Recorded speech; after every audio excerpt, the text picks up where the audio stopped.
stop us. He dropped us, me and my friend, and then the police told us to run. And we saw some chefs in a smoking area behind the thing, and I came up to them and went, right, there's been a terror attack, let's lock these doors, let's get people in. So we got people in through these big gates of the hotel at the Premier Inn Hotel. We got people through the gates, and then me and another chef slammed the gates shut, locked it all, and then we got everyone inside the hotel. I think I saw up to about 6 people lying on the pavement and in the street. I saw one person having CPR administered. Didn't look very good. And I then attempted to call 999, and before I could get through to anyone, the police started arriving. So some of the many people caught up in the attack overnight. Just to tell you, we are waiting, as I said, for that statement from Cressida Dick. We'll be live at Scotland Yard as soon as the head of the Metropolitan Police emerges to brief journalists gathered there. So we will be hearing from the Commissioner of the Metropolitan Police, the London Police Force, very shortly. We'll be back there for that. Until that statement begins, I think we can just talk to our correspondent Helena Lee, because she's at one of the main hospitals in this area, St Thomas's Hospital. Helena, just explain what they're saying to you, how many people are being looked after where you are. Well, Jane, we're about a mile or so away from where you are at London Bridge, just along the river here. St Thomas's is one of 5 of the hospitals that are treating the injured here this morning following the attacks last night. The London Ambulance Service updated the number of those injured that they took to hospital, and that now stands at 48. So 48 patients are being treated in hospital. And we heard earlier on from the Mayor of London, Sadiq Khan, who said some of those patients are in a critical condition this morning. Others will be facing some more minor injuries. But in terms of St Thomas's here, last night they were on lockdown when everything was unravelling where you are. And so patients and staff and also relatives were kept in the hospital until the situation was kept under control. And we know this morning they've told us that they've got enhanced security here at the hospital. In terms of British Transport Police, they have confirmed that one of their officers last night, he was one of the first on the scene, was responding to a call for help from a member of the public, and he was stabbed in the attack. Now, he is in hospital in a serious condition, although his injuries are not said to be life-threatening. But those latest numbers this morning, Jane, 48 people in hospital injured, and not only will they be receiving the medical care that they need, but in time, when they feel it's right, they will be getting also support from officers who are trained, specially trained officers, in terms of dealing with what they saw and what they went through last night. Yes, because we remember, and we talked about this so much in light of the Manchester attack, Helena, didn't we, that medical staff responded so superbly after that, and they are going through their own issues as a result of all of that. But we should remember as well that they are trained to deal with emergency situations. I'm assuming that sort of training and the procedures for a large attack, the sort of which we're talking about this morning, all those procedures were in place and were worked through. Yes, and not long ago, the Westminster attack, we're on Westminster Bridge here this morning. Hospitals will have gone through those procedures before. They will have trained, they would have had things in place to know how to deal with a big event like this in terms of taking in a large number of patients that they did have to take in last night. And you rightly say that there was a very fast response from emergency services last night. The first ambulance got to the scene at London Bridge in 6 minutes. So very quickly was the response. And they told us that they sent advanced trauma teams to the scene, advanced paramedics, specialist response teams, and also an air ambulance to get to the scene and treat those patients. So they are well rehearsed in this, but still a very difficult, they said, a difficult situation for those who were involved last night. Thank you very much for that update. Helen Lee, who will keep us up to date there from St Thomas's Hospital. 48 people in total injured, some of them seriously. That, of course, on top of the 6 people who lost their lives here in central London last night, Saturday night. We are still waiting for that statement from the Commissioner of the Metropolitan Police. We'll be back at Scotland Yard as soon as that statement gets underway. So we'll have more from Scotland Yard in the next little while. While we wait for that statement, let's also talk to the BBC security correspondent Frank Gardner, who is in our studios in central London. Frank, your thoughts, first of all, on another attack on a soft target? Yeah, let's put this in perspective. This is the 3rd successful terrorist attack in the United Kingdom in under 3 months. Measure that against 5 plots that MI5 say has been stopped, or MI5 and the police say have been stopped in that same period. This is a pretty worrying record. It's much too early to say if this is an intelligence failure, but the fact is that these people have been able to slip through the net. Now, we know that the numbers are huge, 23,000 people altogether that the authorities are aware of have got extremist sympathies. There are 500 active plots under investigation. For quite some time now, the senior figures in counterterrorism have been warning that it's only a matter of time before an attack gets through. So we had Harlan Massoud on Westminster Bridge in March, then we had Manchester, now we've had this. The background to this is that so-called Islamic State is under huge pressure in the Middle East. Its caliphate is being eroded very rapidly. It's losing its bases. And so it's kind of in its death throes there of its geographical territory. It's appealing to its followers in Europe to hit out at civilians, to hit Europeans, including Britons, wherever they can. And as you rightly say, it's a soft target. There's very little you can do to protect people in the public from a completely unforeseen attack like this, other than better intelligence. And I think there are going to be some pretty tough questions coming out of the Cobra meeting that's going to take place in the next few minutes as to how it was that people didn't know about this. It's too early for Whitehall officials to confirm whether or not these 3 attackers were known to them, whether they were so-called SOIs, subjects of interest. But I would be surprised if they weren't on the periphery of some investigation or another. That's interesting. And just to clarify, absolutely, Frank, for people who perhaps are just waking up to this morning, they're just tuning in. I mean, you're talking about the huge pressure that Islamic State is under in the Middle East, for example. Are people in the security world, intelligence agencies that you've been talking to, are they already making an assertion that this is linked to Islamic State? Is it an assumption? Just to clarify for people who are just joining us. Sure. No, they're not saying anything like that publicly. In fact, they don't make public statements. We may get something about that later in the day, but the assumption that's been worked on is that this is a jihadist terrorist attack. The police announced just after midnight that they were treating both as terrorist incidents. Eyewitnesses have said that one of the attackers was shouting, "We're doing this for Allah." It's hard to see that there is any other suspect involved here. Now, the background to this is that twice in the last few days there's been a statement, an appeal by so-called Islamic State for people to carry out exactly this kind of attack. So it kind of fits into it, and there are frankly no other sort of suspects at the moment. Absolutely. Thank you very much. Thank you for that, our security correspondent, Frank Gardner. And we are still waiting for that statement, I think, from Scotland Yard. Just worth reminding you as well, as Frank alluded to there will be a Cobra meeting. Now, that's the official emergency meeting that takes place in the next little while. That'll be a little bit later on here, Sunday morning here in London. The Prime Minister will chair that. The Mayor of London, Sadiq Khan, who's been talking a lot about this attack already, he'll be one of the people sitting around that table. Let's just get a little more from our political correspondent, Ellie Price. Bring us right up to date with the political elements of this story. And of course, worth reminding people that this is very close to polling day here in the UK, Ellie.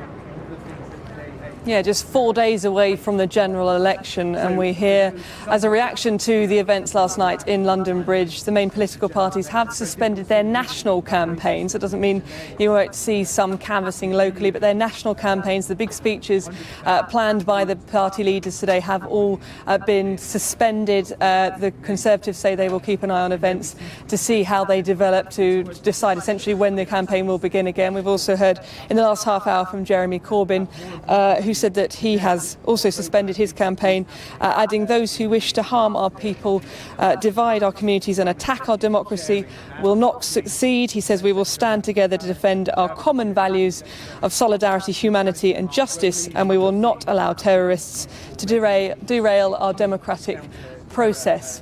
We've heard also from the SNP, the First Minister Nicola Sturgeon says she will chair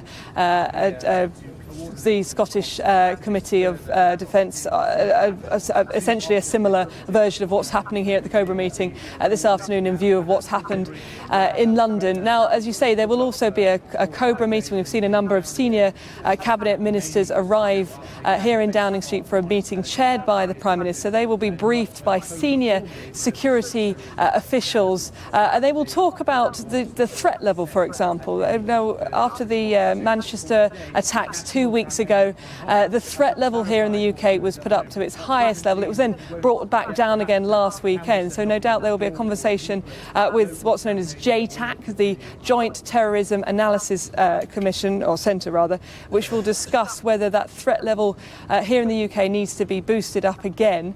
We're also, following those Manchester attacks, we saw the deployment of what was called Operation Tempera, which saw 1,000 personnel from the armed forces here on the streets of the capital to bolster the work of the police. So no doubt there'll be conversations about whether that needs to happen again. But as I say, 4 days away from a general election, the timing of this politically couldn't be worse. But as I say, the political parties today have suspended their national campaigning, and we're waiting for a statement from the Prime Minister when she finishes her chairing the Cobra meeting here this morning. Thanks, Ellie. We'll be back to you for that at the end of the Cobra meeting. Our political correspondent Ellie Price following that. If you're just joining us, you're watching BBC News special coverage. We are at London Bridge following the terrorist attack overnight. 6 people have died, 48 people are injured, some of them seriously, some of them treated at the scene, but many, many more still in hospital here on this Sunday morning in central London. We were talking about the impact on the general election. Let's hear a little bit more about the politics of this, and we will cross back to the studio in central London and join my colleague Andrew Marr. Well, many thanks for that. Speaking of senior cabinet ministers, I'm joined by David Davis, the Brexit secretary. First of all, David Davis, our thoughts are very much with the families of the 48 people injured, many of them seriously, and the 6 dead. But we shouldn't forget the role of the police in extraordinary circumstances. Yes, well, our thoughts are with them, but not just our thoughts. The thoughts of the whole nation are with them. I think the thoughts and sympathy of the whole nation with them, and they should know that, if that helps them in what is a terrible time. The police and the emergency services generally have done a fabulous job here. I think, you know, it's awe-inspiring, frankly, that from, as I understand it, from the first call to the point at which the terrorists were killed was 8 minutes, you know, in central London. And the police were confronting people they thought might have been suicide absolutely. bombers. I mean, we bandy the word hero around very easily in a modern age, but a real hero is somebody who runs towards danger when everyone else is running away. And running towards somebody who's wearing what you think is an explosive suicide vest is the ultimate in heroism and courage, in my view. Unlike the Manchester attack, there were 3 people involved here that we know about. Is this a worrying development? Does that suggest there may be more out there? This is part of a network? Well, there's literally at this stage no way of knowing. I mean, the difficulty with this is that lone wolf, or even lone packs of wolves, if you like, 3 of them, attacks are incredibly difficult for the intelligence agencies to get inside. The normal approaches of intercept, of monitoring and so on are less easy to do, or maybe sometimes impossible, if you've not got communications taking place over long distances. So it's very hard to know. But clearly, it's look, having a 3rd attack in a very short period of time, from the Westminster one through Manchester to this, is, of course, an incredibly worrying. This means that our election campaign has been knocked off course twice now. A lot of people feel that big issues, including Brexit, haven't been properly discussed. Do you think there is any case at all for extending the election campaign? And if the Prime Minister decided, could that legally be done? Well, let me do it the other way around. I'm not sure it can be legally done. I mean, in order to do this, you'd have to have some change of law, I think. And who's going to do that? Parliament no longer exists. I'm not a member of Parliament for the duration, as are none of the other people who were members. So we're locked into June the 9th? I think we're locked into June the 9th. I think actually the public would want us to be locked into June the 9th. I mean, there's a balance of things here. On the one hand, clearly we want to respect the people who have been injured and killed. We want to pay proper respect, and therefore we don't want to carry on across it. But on the other hand, the people doing this are doing this because they despise the freedoms we have. And those freedoms can be the freedom to go out on a Saturday night or the freedom to cast a vote. And it may be, we don't know, at least I don't know, I'm not briefed this morning on this, but I don't know whether or not they are deliberately trying to disrupt the general election or whether this is a coincidence of timing. In that because there must be a possibility that there are further attacks, that this is a deliberate attack on the election campaign itself. Yeah, it may well be. In which case, all the more reason not to defer, not to deflect, to, as far as possible within the grounds of propriety, to actually not let this put us off course at all. So this suspension of campaigning should be a relatively brief one? I think it will be a relatively brief one. I mean, this is not the first time that an attack has been made on a Western election campaign. Back in 2004, before our 7/7 bombing, the year before, there was an attack on Madrid, the great Madrid bombing, terrible Madrid bombing, and that was, I think, 3 days before the election. There was a lot of debate in Spain at that time as to whether they should defer or suspend the election or whatever. And the King just said, no, this is our democracy. We're not going to give in to these people. We're not going to allow it to be made politics of. We carry on. And I think that was the right decision. Because some people would say, I mean, our unofficial national motto in Britain is keep calm and carry on. Yeah. And we are keeping calm, but at the moment we are not carrying on in the normal sense. We have suspended the election campaign. Perhaps that's the wrong thing to do. No, I don't think so. I mean, you have to respect the people who have suffered as a result of this. Also, of course, while we're sitting here, COBRA's going on. This is the meeting in the Cabinet Office briefing room, what COBRA stands for. It sounds very sinister. But it's the meeting of very senior heads of agencies, senior cabinet ministers, normally chaired by the Prime Minister, the senior police officers and so on, who will be looking at this with all the data they can gather, all the information they can gather, either in the last few hours or prior to that, to assess what the size of the risk is. Do they need to trigger Operation Temperance on? Now, that's got to happen. And whatever else happens, that has to happen in the interest of preserving the safety of the public. And will they be discussing whether it was a mistake to downgrade the security level? Well, they may, but I don't think that really is the case. I mean, this is a decision that effectively is taken by JTAC. It's a deliberately depoliticised decision. All these decisions, the putting soldiers on the streets and so on, you don't want politicians taking those decisions. And the assessment of risk level is done by JTAC, who are experts, all of them, and they know exactly what they're doing. And they have to balance too, the extent to which we're going to allow terrorists to disrupt our lives. After all, the current level is still pretty high. It's the second highest level of threat.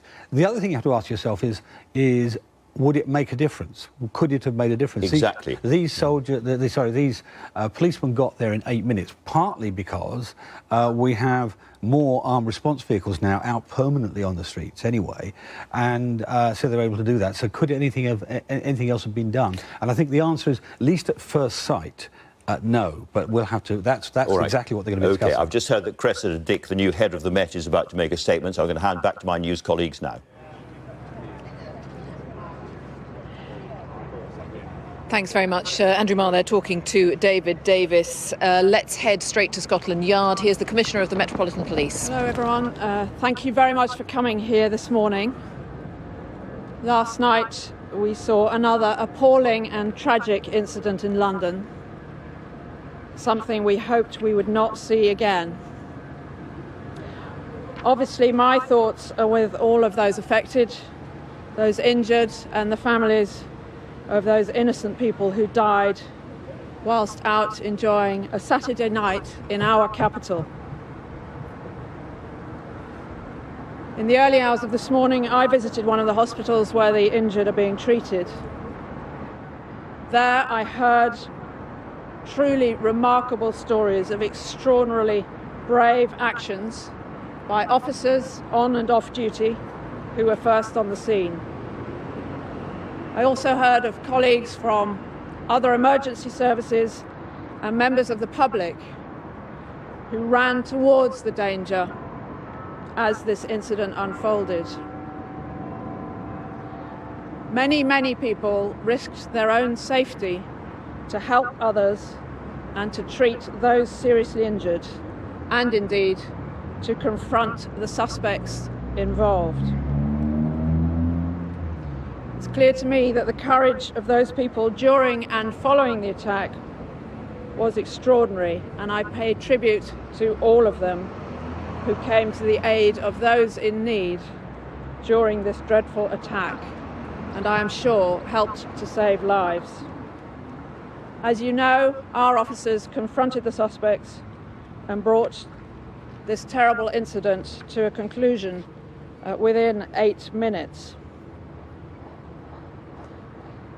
It has now been confirmed, sadly, that 7 members of the public have died.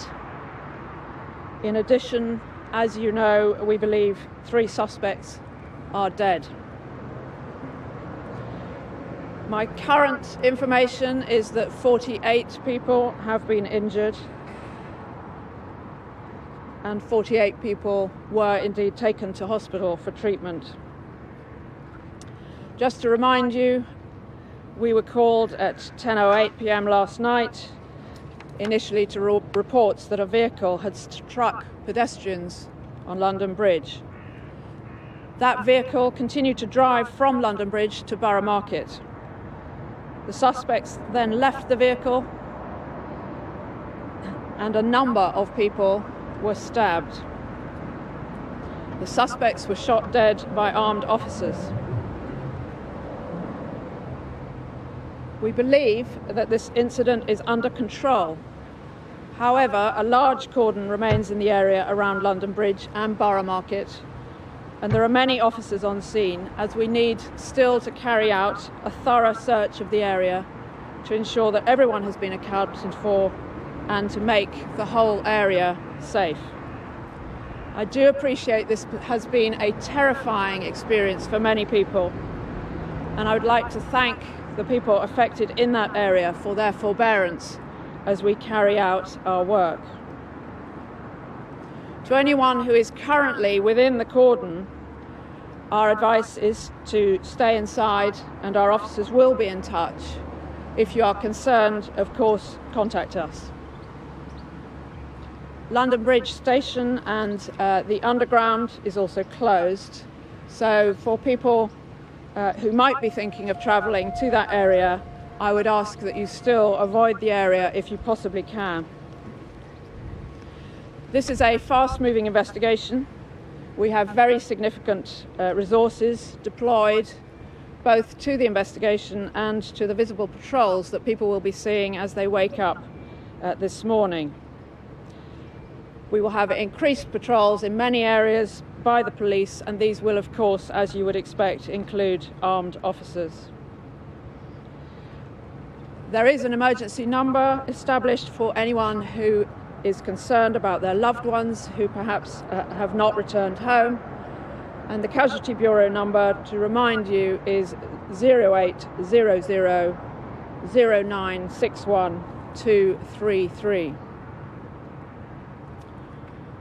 Our priority now is to work with our colleagues in the National Counter-Terrorism Police Network and also with the intelligence agencies and other security services to establish more details about these individuals who carried out the attack and the background to it. Finally, this is a very worrying time for people. I do understand that. I would ask people in London, Londoners and visitors to remain calm.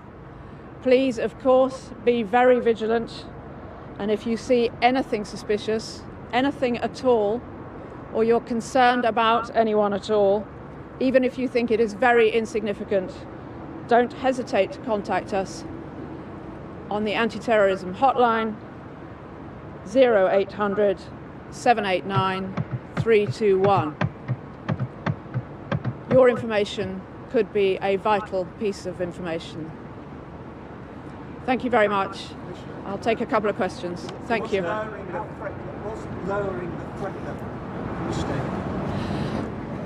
You will have observed that we were able to respond to this incident extremely quickly, within literally 8 minutes. We were already at a very high level of alertness. Severe means that an attack is highly likely, and the threat level was at severe. So we were prepared potentially for an incident, as we have been for some considerable time. The threat level is a matter, as you know, for the independent JTAC, the Terrorism Analysis Centre, and they take a whole range of factors into account in setting the threat level. In my view, we responded extremely well to this ghastly incident. Commissioner, how confident are you've got all the attack? Our understanding is that there were 3 people involved in the attack. We have witness reports of 3 people armed with knives and 3 attackers. And we believe that the threat that they posed was neutralised within 8 minutes. Of course, it's a very complex and confused scene and a confused series of events. So it's important that we, first of all, make sure that there is no one else outstanding. We don't believe there is, but we must make absolutely certain of that.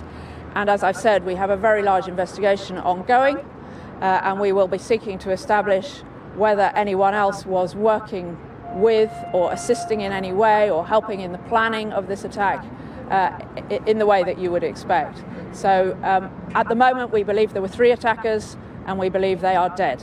How confident are you can stop another attack like this? I can tell you that we will be doing absolutely everything in our power to try to stop such a horrendous attack as this.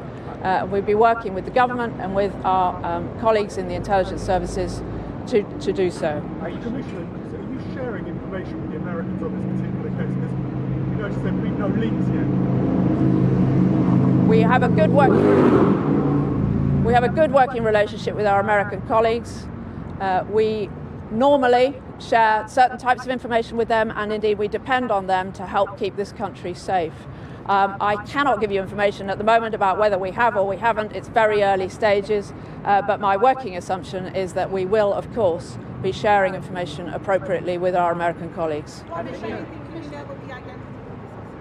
I can't tell you anything about the identity of the suspects at the moment.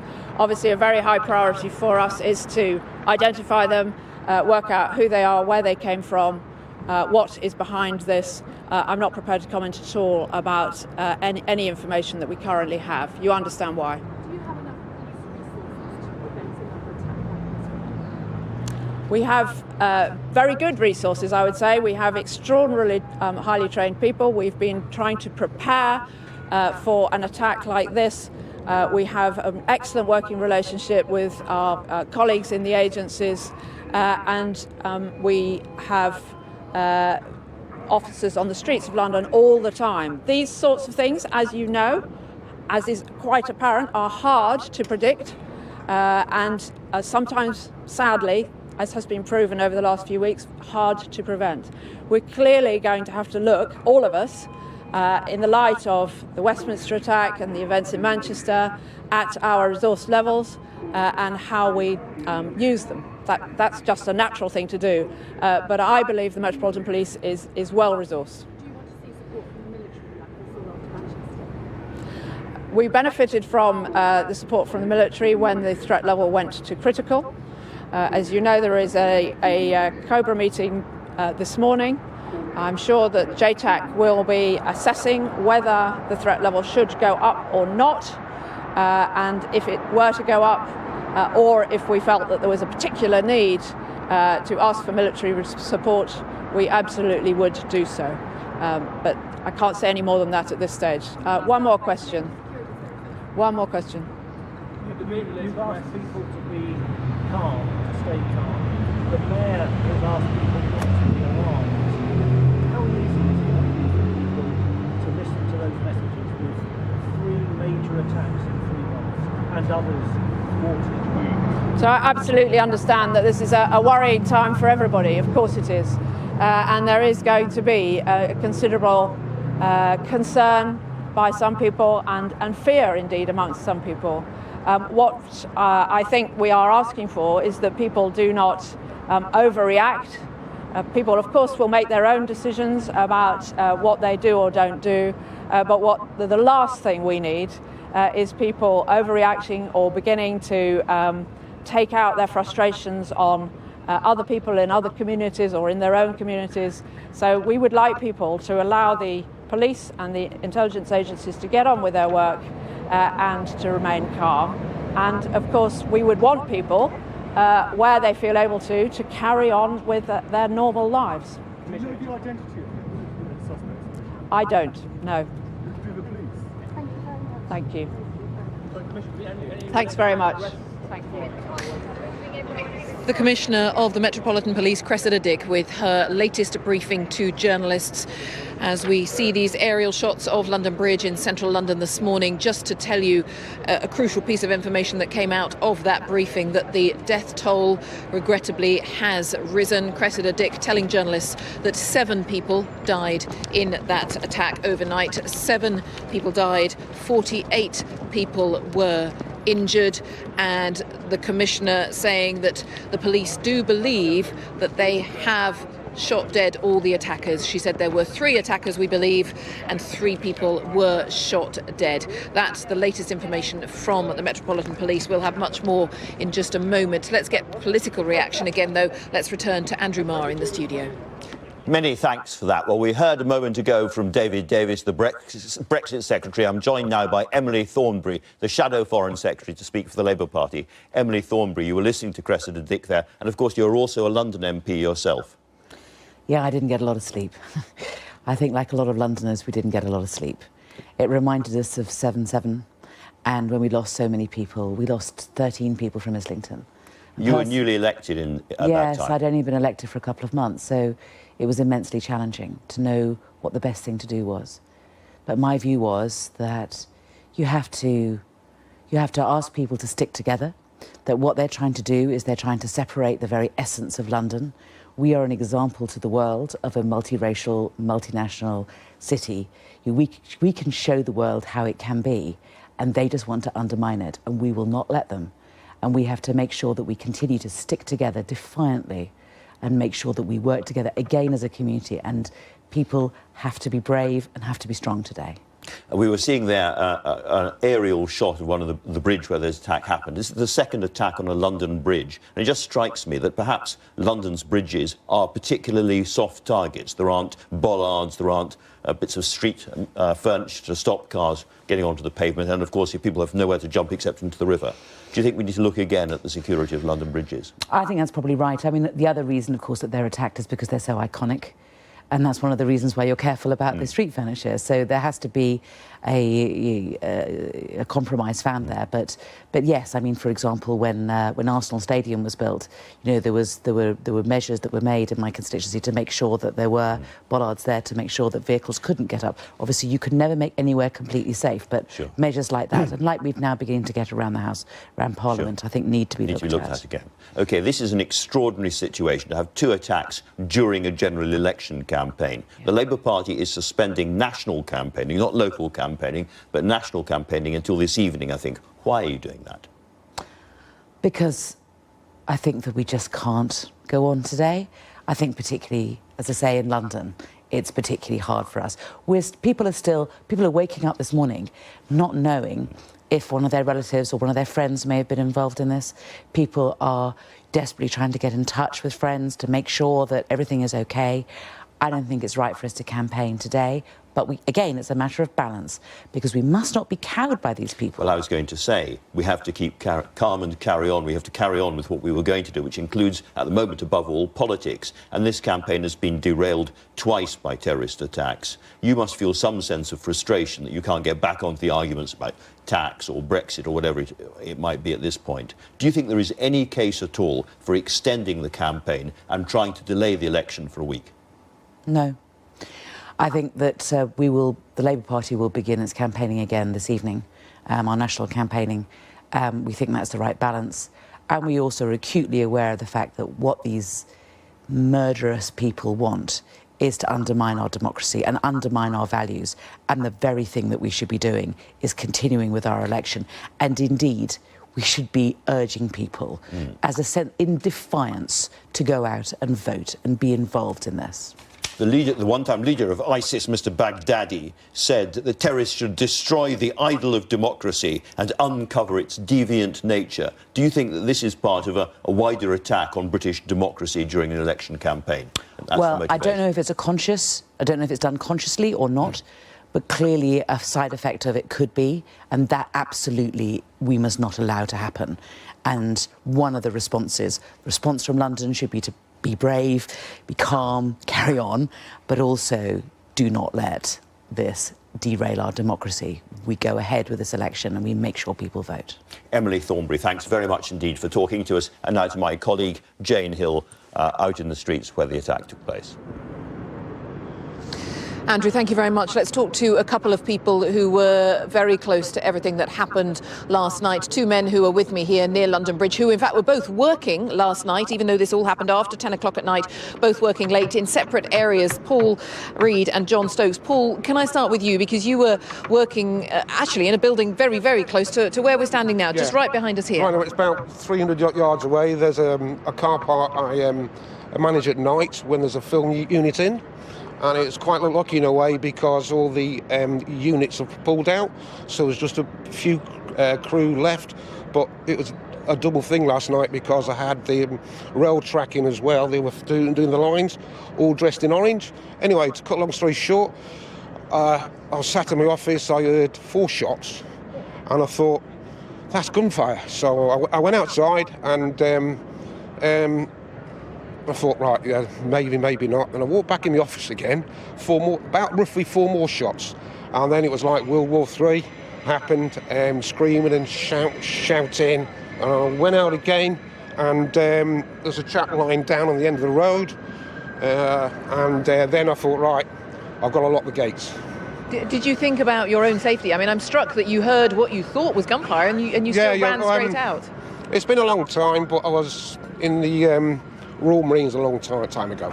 Anyway, what happened then was I've got to lock the gates, turn the lights off. It just went, my sort of brain kicked in a bit. So I did that, I turned the lights off, got everyone back, so the police came and they said... So the police came to your building? To the gates and asked me, can you get the rail track people out? Because they're all dressed in orange, which stand out, and I thought, mate, I was pretty sure it was police fire because it was controlled shots, and just in case, because they were all dressed in orange, I wanted to keep them safe. Anyway, we got everyone out with the help of the police, and then we got the film crew out as well. John, you're a tour guide, so you were on a bus, presumably with people from all over the world visiting London. You were just, again, a small distance from where we are here, just behind from where you're standing. Explain what happened to you. Well, we were approaching London Bridge and going rather slow because people had their cameras out, ready to take a photo of Tower Bridge. And as we got onto London Bridge, the driver and myself noticed someone lying on the pavement on the left side of us. And there were 2 taxis parked there as well, 2 black cabs. And we weren't sure, maybe the person was knocked down or maybe fell ill or something. So anyway, we continued with the tour. And then we noticed another person lying on the right-hand side, on the other side of the road. And then we became a bit alarmed because it didn't make sense. And then we went a bit further down, and then we saw another chap having a CPR administered to him. So that looked pretty serious. Did you see police, emergency services? No. I think we probably arrived within minutes of the incident because the police hadn't yet arrived at the time. So it obviously happened within minutes before we got there. So I decided to dial 999, and before I could get connected, police cars appeared from everywhere, and they all seemed to go straight down towards Borough Market. So I assumed that whatever it was, a vehicle or something, had ended up outside Borough Market. And what were people on the bus saying? Because if you're showing tourists around, so I'm guessing a large chunk of those people, they don't know London, they perhaps don't know where they are so well. You're showing them London by night. What were people saying? What were their reactions? Well, what made it worse is that the bus we had last night was a topless bus, no roof at all. It was the only bus we've got that has no roof on it. Because it was a lovely evening. A lovely evening, exactly. And of course the people could see what was around. They all got up to have a look what was happening.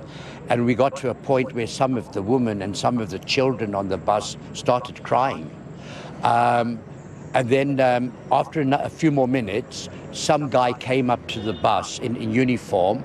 I don't know whether he was a police officer or not, but he was banging on the door of the bus telling us to leave the bus.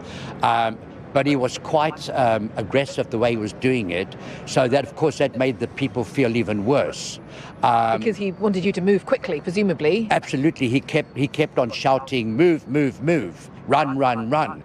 And so I was trying to get the people off in an orderly manner. And then they all ran off. And then we were told to go right to the far end of the bridge by the monument. They put up a barrier there, so we went past there. And when I got there, my people had all disappeared. They must have been so terrified. They must have run in all directions. And so you don't have a record of these people, and you just have to hope that everyone ran away and ran to safety. Well, I'm sure they did all get back to their hotels safely, but it was very troubling for me that I couldn't find them because at the end of the day, they're my responsibility. But I felt quite bad about the whole incident because being from all over the world and being on one of the most iconic bridges in the world, that was probably the worst place that this could have ever happened because everyone was just about ready to take photos of Tower Bridge. And I'll ask both of you, as men who live and work in London, have you, since perhaps the Manchester attack, since perhaps the attack on Westminster Bridge, have you been concerned about security? Have you been running your tours differently in any way? Did that sort of thing ever go through your mind?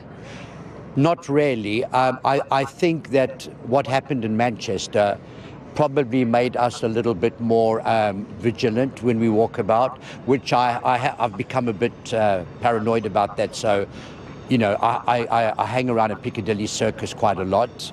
A friend of mine owns a stall there, so I'm always looking at the steps at Piccadilly if there's any suspect bag there or something. So, yes. But it didn't affect how you ran your tours, what you said to tourists coming to the capital? No, because one hopes and doesn't expect that this is going to be happening to us. You never know when an attack's going to happen.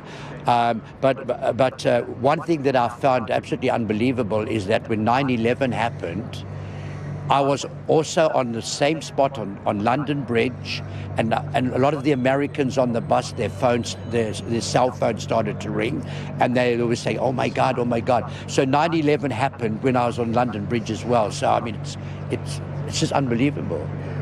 And Paul, you've worked in some tough industries. Your thoughts this morning? I thought the police were great. They're really good. Oh yeah. Really great. And the problem is, the reason why